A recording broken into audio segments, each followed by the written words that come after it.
प्रकाश का परावर्तन chapter 1 class 10। हम लोग इससे पहले समतल दर्पण द्वारा प्रतिबिंब का बनना तक पढ़ चुके हैं। आगे हम इस वीडियो में आज करेंगे गोलीय दर्पण से। ये पार्ट 5 वीडियो है। गोलीय दर्पण क्या होता है? तो गोलीय दर्पण हम उस दर्पण को कहते हैं जिसकी परावर्तक सतह किसी खोखले गोले का एक भाग हो। यानी कि एक खोखला गोला, एक आप ये गोला ले लीजिए और इसका एक भाग, मतलब आप कहीं यहाँ से और यहाँ से कट करके एक भाग ले लीजिए। तो अब गोलीय दर्पण दो प्रकार के होते हैं, अवतल दर्पण और उत्तल दर्पण।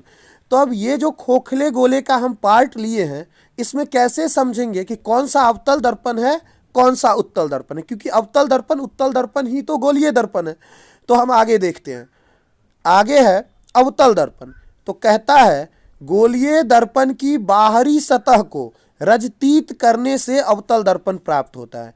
यानी कि गोलीय दर्पण हमको पता चला है कि खोखले गोले का एक पार्ट होता है, तो खोखले गोले का हम एक पार्ट ले लिए।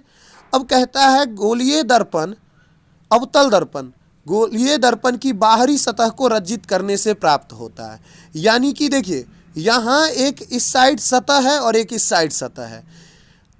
तो बाहर से अगर रजतीत कर देंगे, यानी ऐसे अगर हम कर दिए बाहर से, यहाँ पे ये ब्लैक कलर हम लेते हैं, यहाँ पे अगर हम ऐसे डॉटेड लाइन दिखा दिए, मतलब ऐसे कॉटेड कर दिए, तो ये अवतल दर्पण बन जाएगा।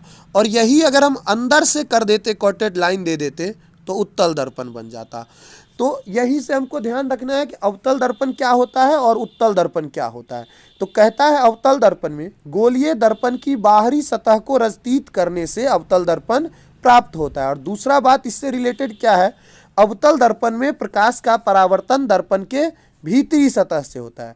यानी कि अवतल दर्पण जो होगा उसमें प्रकाश का परावर्तन भीतरी सतह से होगा। ये यहाँ पे फिगर बना हुआ है अवतल दर्पण का, देख लीजिए। ये PFC क्या है हम आगे देखते हैं। पहले बस आप इतना देखिए कि एक गोलीय दर्पण का ये भाग लिया गया है, इसमें PFC डिनोट भी कर दिया गया है, और ये एक बाहर से रजतीत करने के कारण ये अवतल दर्पण है। अब आगे उत्तल दर्पण क्या होता है? कहता है गोलीय दर्पण की भीतरी सतह को रजतीत करने पर उत्तल दर्पण प्राप्त होता है। यानी कि गोलीय दर्पण का, गोलीय दर्पण बोला था किसी खोखले गोले का भाग होता है, किसी खोखले गोले का भाग होता है गोलीय दर्पण। तो हम फिर ये दिखा रहे हैं, ले लिए। और क्या कहा था, अंदर से रजतीत करने पर जो दर्पण खोखले गोले के भाग को अंदर से रजतीत करने पे, यानी कि गोलीय दर्पण को अंदर से रजतीत करने पे जो दर्पण हमको प्राप्त होता है उसे उत्तल दर्पण कहते हैं। यहाँ अगर हम इसको अंदर से कॉटेड कर दिए तो ये क्या हो गया, उत्तल दर्पण। यहाँ भी, यहाँ हम फिगर दिखाए हुए हैं, तो आप ये फिगर ध्यान रखिएगा। अभी आप फिगर को ध्यान रखिए, आगे हम लोग देखेंगे कि PF और C क्या है। इससे पहले एक और बात उत्तल दर्पण से रिलेटेड। उत्तल दर्पण में प्रकाश का परावर्तन दर्पण के बाहरी सतह पर होता है। अब यही हमको देखना है PFC क्या होता है और क्या क्या टर्म है। तो गोलीय दर्पण से संबंधित विभिन्न पद, क्योंकि इस चैप्टर को अच्छा करने के लिए आपको ये सभी पॉइंट आना चाहिए, जैसे कि ध्रुव हो गया, वक्रता केंद्र हो गया, वक्रता त्रिज्या हो गया, और भी।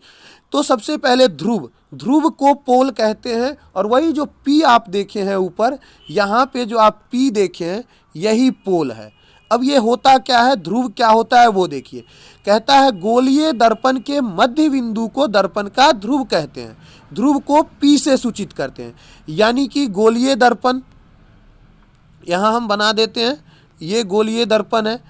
अब इस जो यहाँ से लेके यहाँ तक के बीच में, मानिए कहीं यहाँ पे बीच हुआ जहाँ पे हम पॉइंट दिए, तो इसी को हम लोग P डिनोट करते हैं।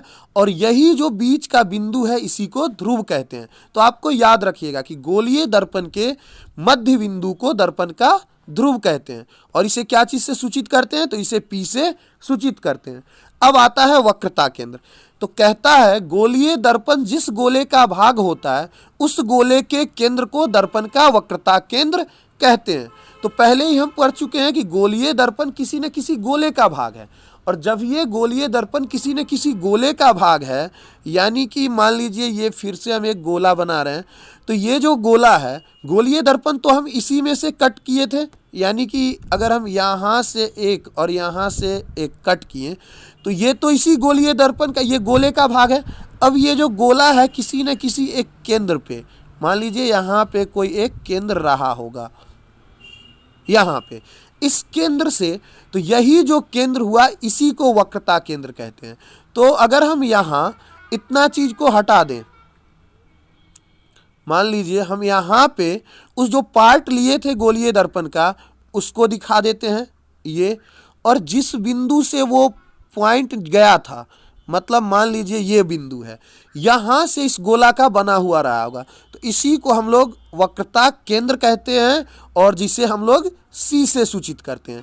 आगे देखिए वक्रता त्रिज्या क्या होता है। गोलीय दर्पण जिस गोले का भाग होता है उसकी त्रिज्या को दर्पण का वक्रता त्रिज्या कहते हैं। यानी कि वक्रता केंद्र से लेके ध्रुव की दूरी, यानी कि मान लीजिए ये एक दर्पण है, यहाँ बाहर से कॉटेड कर दिए और इसको हम अवतल दर्पण, बाहर से कॉटेड करने वाले को अवतल दर्पण कहते हैं। यहाँ हम एक P और इस बिंदु से ये चला था, मतलब ये C है, तो यहाँ से लेके C बिंदु से लेकर के P बिंदु तक के दूरी को ही हम लोग क्या कहते हैं, वक्रता त्रिज्या कहते हैं, और वक्रता त्रिज्या को हम R से सूचित करते हैं।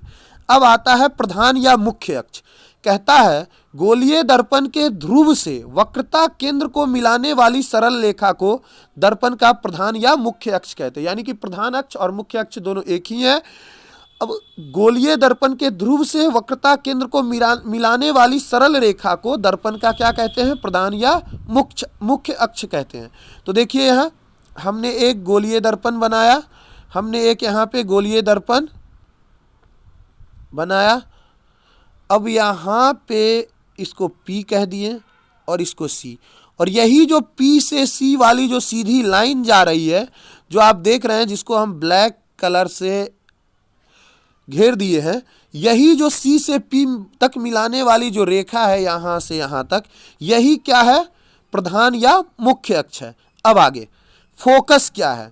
गोलीय दर्पण के वक्रता केंद्र एवं ध्रुव के बीच की बिंदु को फोकस कहते हैं। यानी कि वक्रता केंद्र हम देख चुके हैं और ध्रुव भी देख चुके हैं, तो वक्रता केंद्र और ध्रुव के बीच की दूरी को, मतलब बीच जो जहां पे होगा उसका सेंटर, दोनों बिंदु का सेंटर जहां पे होगा उस लाइन पे, उसी को हम फोकस कहते हैं। मान लीजिए फिर से हम अवतल दर्पण में ही देख रहे हैं कि अवतल दर्पण में यहाँ हम एक फिर अवतल दर्पण ले लिए, ये P है और ये C है।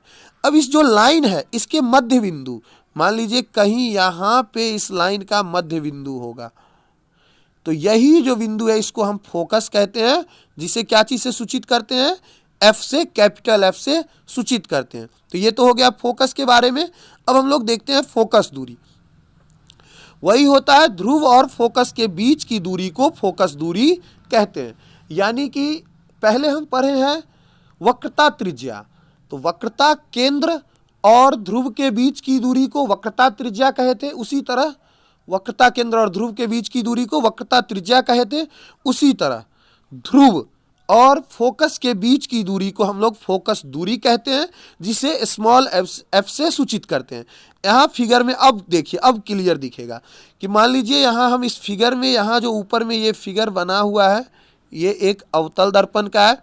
अवतल दर्पण में देखिए, अवतल दर्पण के बीच बिंदु पे ध्रुव है, और जहाँ से ये खोखले गोला रहा होगा जिस केंद्र से, उस केंद्र को हम C माने हैं।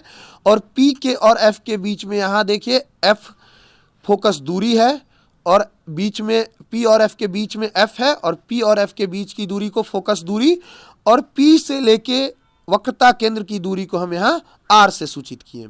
इसी तरह हम उत्तल दर्पण में भी यही चीज़ देख रहे हैं कि एक उत्तल दर्पण ले लिए, देख रहे हैं अंदर से कॉटेड है, तो अंदर से कॉटेड उत्तल दर्पण में रहता है, और देखिए बाहर से कॉटेड अवतल दर्पण में रहता है। वही ध्रुव, वक्रता केंद्र, फोकस, और फोकस और ध्रुव के बीच की दूरी को फोकस दूरी, और वक्रता केंद्र और ध्रुव के बीच की दूरी को वक्रता त्रिज्या कहते हैं।